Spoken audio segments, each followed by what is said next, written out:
Welcome, everyone. And let me tell you a little bit about us. We are the Flamingos. And the Flamingos is a group or a flamboyance of friends who love to write and love to critique. The best part is sometimes some of us agree and sometimes we don't, because we all bring our own perspective to a reading and to a question. In this podcast series, we share our perspective on writing through questions we receive at flamingosrightnow@gmail.com. That's all lowercase, no spaces, flamingosrightnow@gmail.com. So please send us your questions. And hi, I'm Avis Adams, and I write YA novels. I also write picture books and poetry. And Quill Scene, my poetry book, was published in 2019 and is available at Finishing Line Press and on Amazon. Carl? Thanks, Avis. Hi, my name is Carl Lee. I write paranormal fantasy. My current project, Selfies, is under revision for publisher consideration. Hi, Catherine. I'm Catherine Brown. I'm a writer of published and award-winning short stories and flash fiction, and I'm working on a YA fantasy novel. Melanie? Thanks, Catherine. My name is Melanie McDonald, and I am a retired criminal defense attorney, and I write mystery thrillers about women who kill and the men who drive them to it. Wendy? Hi, I'm Wendy Kendall, mystery author of Cat Out of the Bag. That's Cat with a K for Catherine Watson, international purse designer and amateur sleuth. Thanks to all the readers who've told me how much they've enjoyed the book. I'm hard at work on the sequel, and in the meantime, the newly released prequel, Pistachio Makes a Splash, is also now available on Amazon and other booksellers. Avis? Thank you, Wendy. This week, our topic is blood, hearts, and breaths. Oh my, avoiding the dreaded cliche.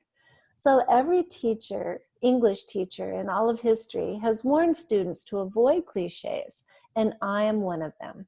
They're tired expressions that we hear all the time and might use in our conversations, but they should never show up in our writing.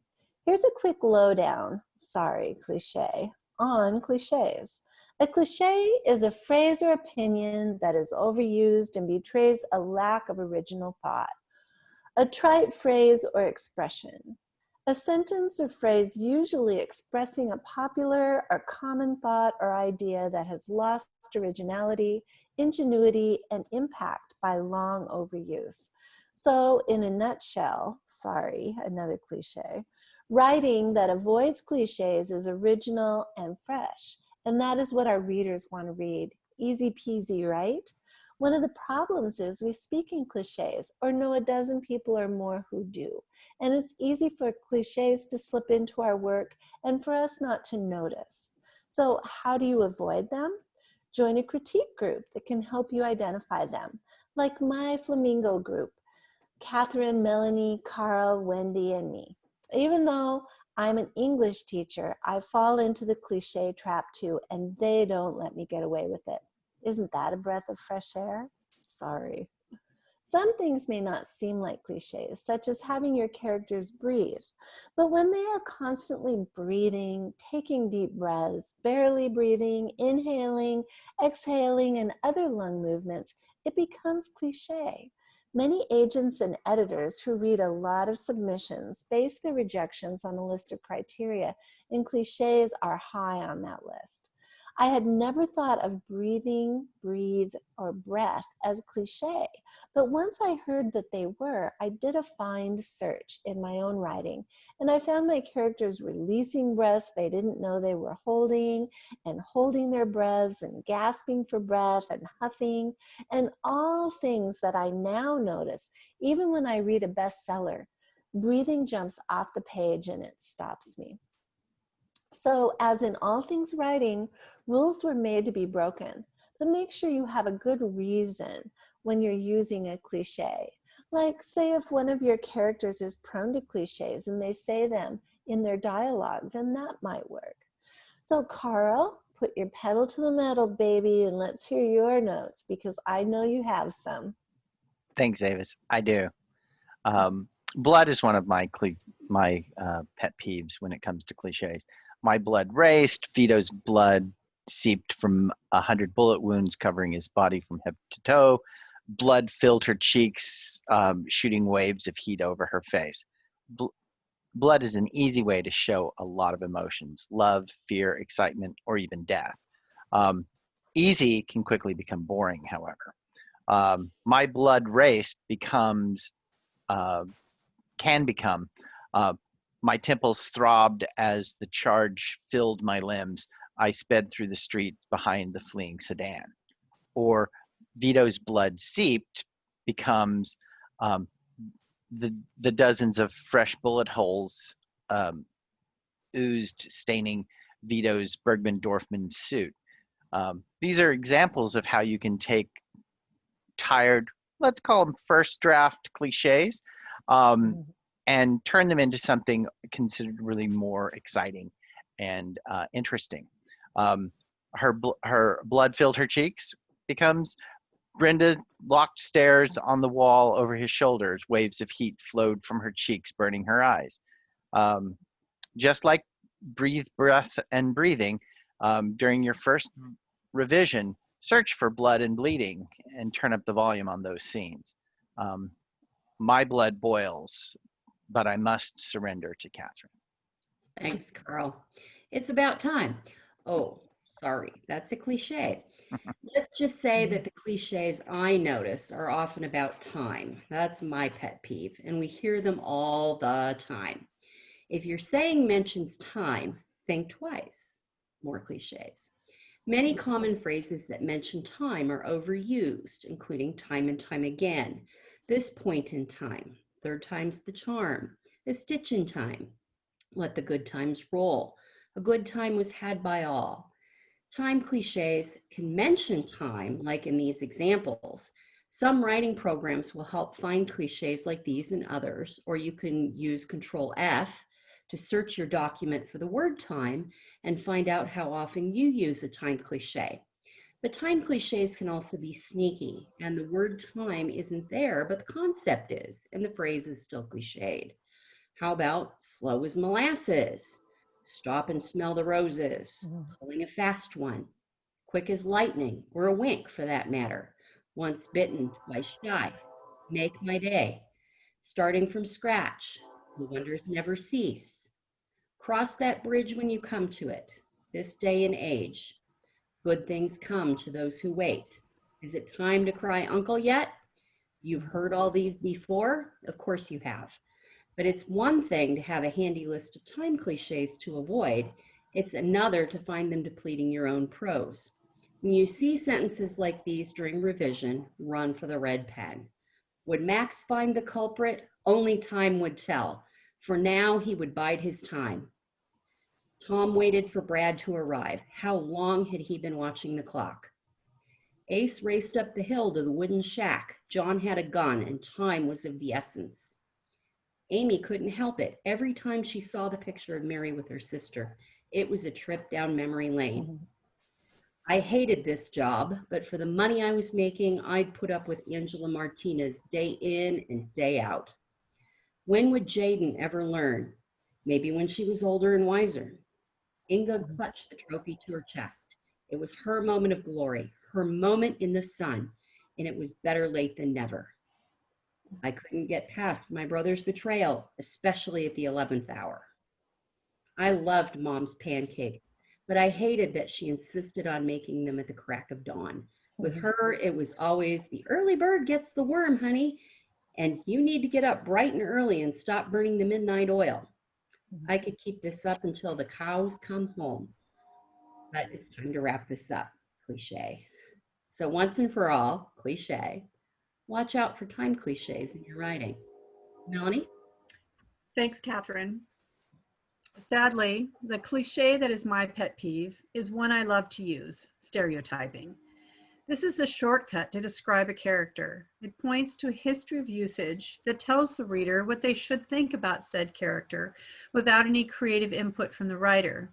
We all know them: the kindly shopkeeper, the gruff policeman, the ditzy blonde, the absent-minded professor, the miserly banker, the lonely spinster. Years of seeing them in TV and books just points the reader one way without the work of the author to show the characteristics of their actual presence in the book. For a minor character, this might be passable, although the great writers find a way to make even the most insignificant characters have a life and vitality. They do this without slowing the action by the single telling detail. For example, Mrs. Perrin's experienced eyes watched me across the defense table. Or, this one has troubles of his own. His brooding gaze stayed on my face, and I had the uncomfortable feeling that he might be willing to share his troubles with me. Both of the phrases are from the first page of a detective novel. The author is talking about two minor characters, but you know right away all you may need to know about them. This is because the author knows exactly who these characters are, and he is showing the reader not only who they are, but also exactly what kind of book this is. The inexperienced writer might gloss over these characters in the rush to get to the good stuff, or perhaps because they didn't bother to know the people in their novel well enough to explain in a sentence the inner lives of these characters. Another example, she really seemed to have no article of dress upon her from a pin upwards that was in its proper condition or its place. The author knows this woman, her priorities, her social status, and with one sentence, so does the reader. So in writing about characters, avoid the easy way, the stereotype. Understand their inner lives and the role they are to play in the story. If they are important enough to be in your novel, they deserve to be understood. Wendy, what is your pet peeve cliche? Well, what I say is never let a good cliche go to waste. It's good advice for writers to avoid cliches, but don't throw the text out with the recycle. If used with a twist, a cliche can be one of your effective tools in telling a story. A cliche is anything overused, exhausting its powers of communication. It can be a phrase, but it's not just a phrase. It's also a character, the villain in black. It's a change in mood, the storm on the horizon. Or it's a plot that is formulaic. Instead of the villain in black, the clues to who the villain is are from their profession or a personal hobby. Instead of the storm on the horizon, the weather is unusual for that time of year. Maybe it's sunny and warm in Seattle in the fall. Formula fiction is often found in genre writing, but they're not the same thing. A genre operates with a set of conventions that readers are familiar with and do not need explained. Respected genre fiction has an emotional depth that formula fiction lacks. Characters are well developed and plots are unique. Readers want to be surprised. They want the author to keep them guessing. They're excited when they untangle a plot twist and thrilled if instead the truth is revealed in a way they did not see coming. By taking the well-known cliche and twisting it, the reader is kept off balance and intrigued. They want to read more. Of course, who wouldn't? It takes more thought and work to write that way, but it's also more fun for authors to write that way too. Twisted cliches freshen up a story when you use readers' assumptions to your advantage. By sparing in your twisted cliche the use, though, for best impact. And don't forget, not only can you use a twisted cliche to show specific aspects of your story, a cliche twist can inject humor in your text. With careful thought and specific purpose, the use of twists on cliches will enhance your story. But use good judgment in your use and always keep your target audience in mind. All that glitters is not a Judith Lieber. Thanks to all the flamingos for talking cliches, and thank you, listeners, for joining us today. We hope you enjoyed this podcast. Please send us more questions to flamingosrightnow@gmail.com, and You'll hear our responses on a podcast soon. Be sure to subscribe so you never miss an episode of Flamingos Right Now. And you can like those episodes too. Bye.